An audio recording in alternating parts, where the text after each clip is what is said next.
Ketika Yesus mengklaim dosamu diampuni, dia sedang mengklaim aku Tuhan. Tetapi ketika Yesus mengklaim aku Tuhan, lalu dia mati, dia bilang sebelum mati, dia bilang aku akan bangkit pada hari ketiga. Kalau dia pembohong atau dia ini halusinasi, maka pada hari ketiga dia akan bangkit tidak? Tidak akan.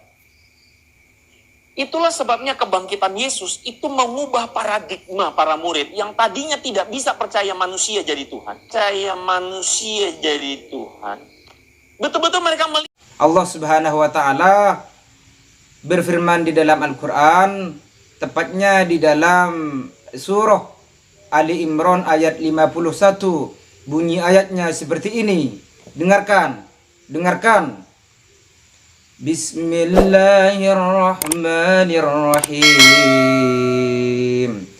Innallaha rabbi wa rabbukum fa'buduh. Hada siratum mustaqim. Sesungguhnya Allah adalah Tuhanku dan Tuhanmu, maka sembahlah Allah. Ini merupakan jalan yang benar. Jadi di dalam Al-Quran dijelaskan bahwasanya Nabi Isa menyembah Allah. Nabi Isa berkata, sesungguhnya Allah adalah Tuhanku dan Tuhanmu dan Tuhan kalian, maka sembahlah Allah. Ini merupakan jalan yang lurus. Seperti itu. Kemudian yang kedua, perlu juga kita ketahui, karena di dalam kitab Injil itu banyak kontradiksi. Assalamualaikum warahmatullahi wabarakatuh. Bismillahirrahmanirrahim. Alhamdulillah wassalatu wassalamu ala Rasulillah Sayyidina Muhammad ibn Abdullah wa ala alihi wa sahbihi wa mawalah wa man tabi'a sunnatahu ila yaumil liqa'illah wa la hawla wa la quwwata illa billah. Asyhadu an la ilaha illallah wahdahu la syarikalah wa asyhadu anna Muhammadan abduhu wa rasuluh la nabiyya ba'dah. Amma ba'du. Bersyukur kepada Allah dengan mengucapkan alhamdulillahirabbil alamin.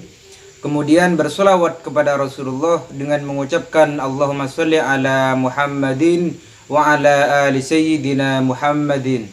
Alhamdulillah, berjumpa lagi dengan saya Gus Nurul Hidayat. Semoga kita senantiasa dalam lindungan dan rahmat Allah Subhanahu wa Ta'ala, dan semoga kita diberikan kesehatan oleh Allah. Amin Allahumma amin. Langsung saja di video tersebut dapat kita lihat, dapat kita dengarkan bahwasanya ada seorang pendeta yang mengatakan Yesus mengaku Tuhan. Tanggapan saya yang pertama, kau pendeta, kau berkata seperti itu, dalilnya tidak ada. Coba kau tunjukkan satu ayat saja di dalam kitab Injil, versi manapun,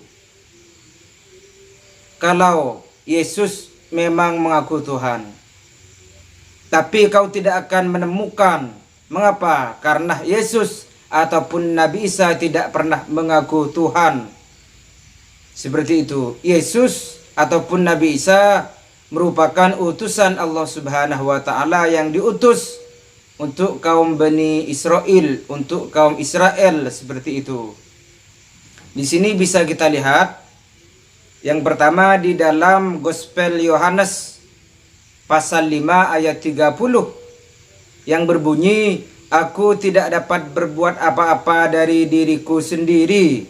Aku menghakimi sesuai dengan apa yang aku dengar, dan penghakimanku adil, sebab aku tidak menuruti kehendakku sendiri, melainkan kehendak Dia yang mengutus aku.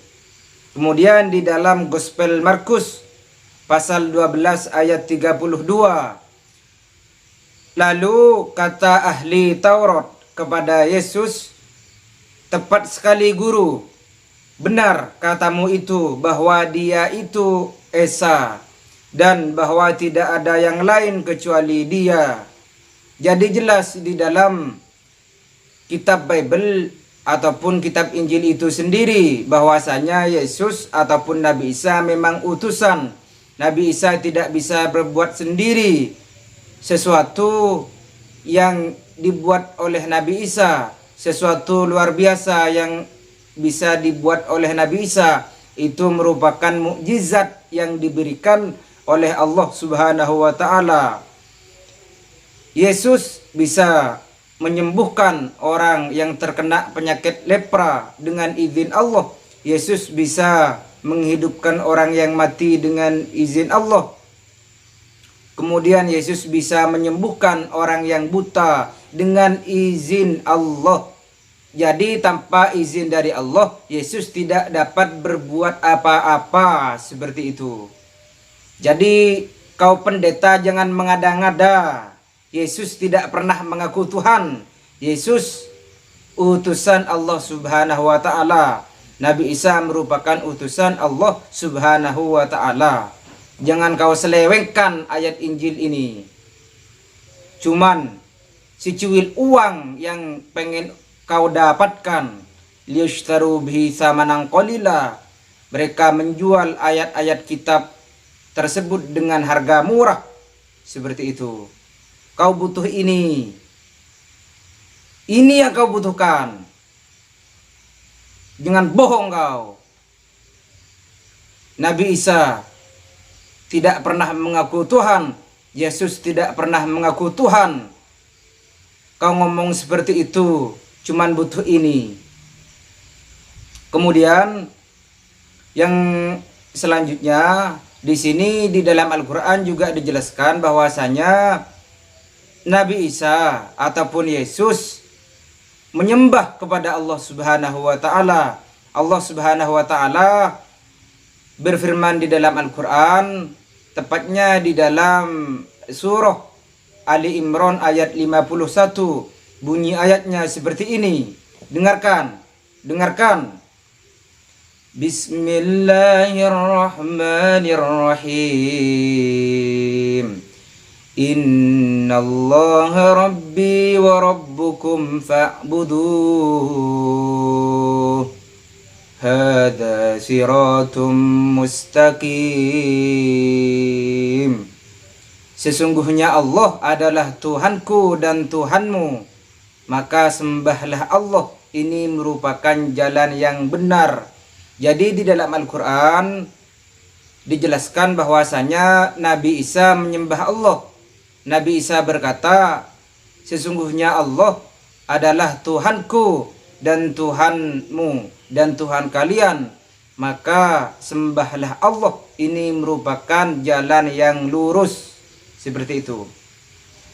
Kemudian yang kedua, perlu juga kita ketahui, karena di dalam kitab Injil itu banyak kontradiksi, perlu kita memilih dan memilah.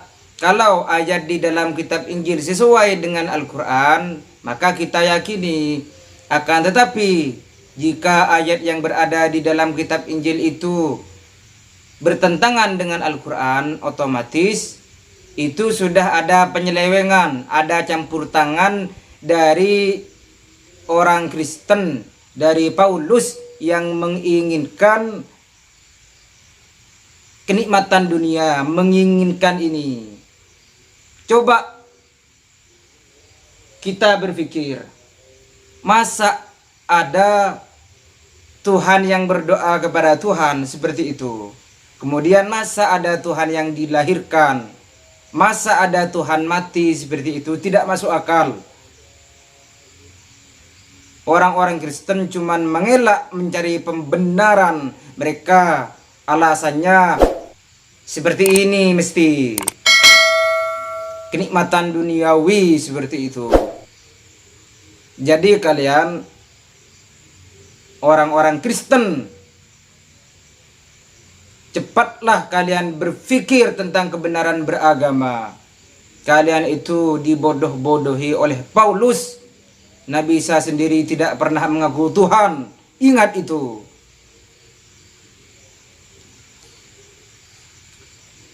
Kemudian di sini juga dijelaskan di dalam kitab Kisah Para Rasul pasal 2 ayat 22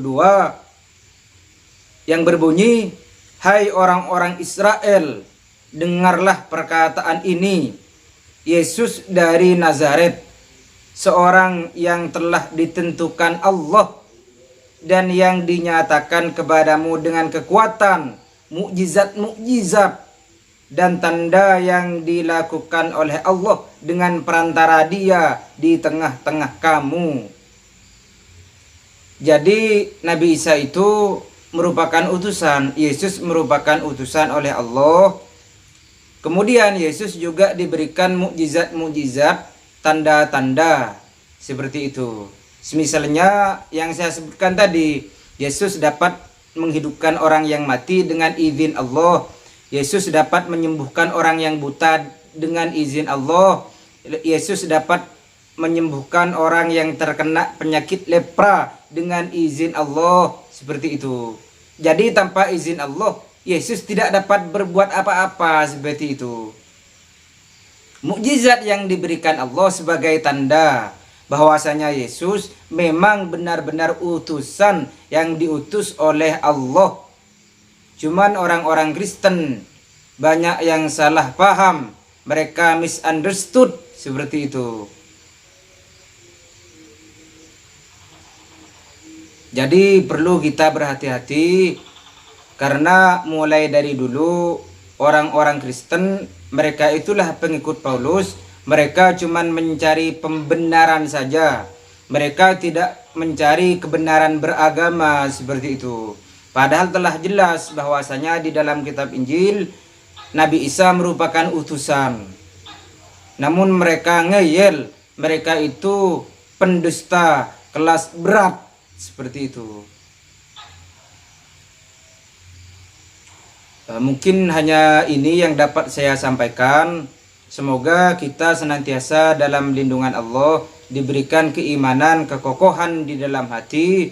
Mari kita tutup perjumpaan ataupun penjelasan kali ini dengan pembacaan doa terlebih dahulu. Mari kita mulai pembacaan doa. Bismillahirrahmanirrahim. Alhamdulillahirabbil alamin. Nusalli wa nusallimu ala sayyidina Muhammadin. Allahumma inna nas'aluka bi anna nashhadu annaka antallah la ilaha illa anta antal ahadus samad lam yalid wa lam yulad wa lam yakul lahu kufuwan ahad. Ya Allah, ya muqallibal qulub, tsabbit qulubana ala dinika wa ala ta'atika abadan abada. Allahumma afrigh alaina sabra wa tsabbit aqdamana wansurna minal qaumil kafirin. Allahumma ighfir lana dzunubana wa khatayana jami'a. Allahumma arhamna jami'a fa innaka anta khairur rahimin. Allahumma ighfir lana dzunubana wa kaffir anna sayyi'atina wa tawaffana ma'an nabiyyin siddiqin wa syuhada'i salihin al abrar. Nusalli wa nusallimu ala sayyidina Muhammadin walhamdulillahi rabbil alamin. Jangan lupa subscribe channel kami Gus Nurul Hidayat. Jangan lupa share, like dan komen. Hadanallahu iyyakum ila subulis salam.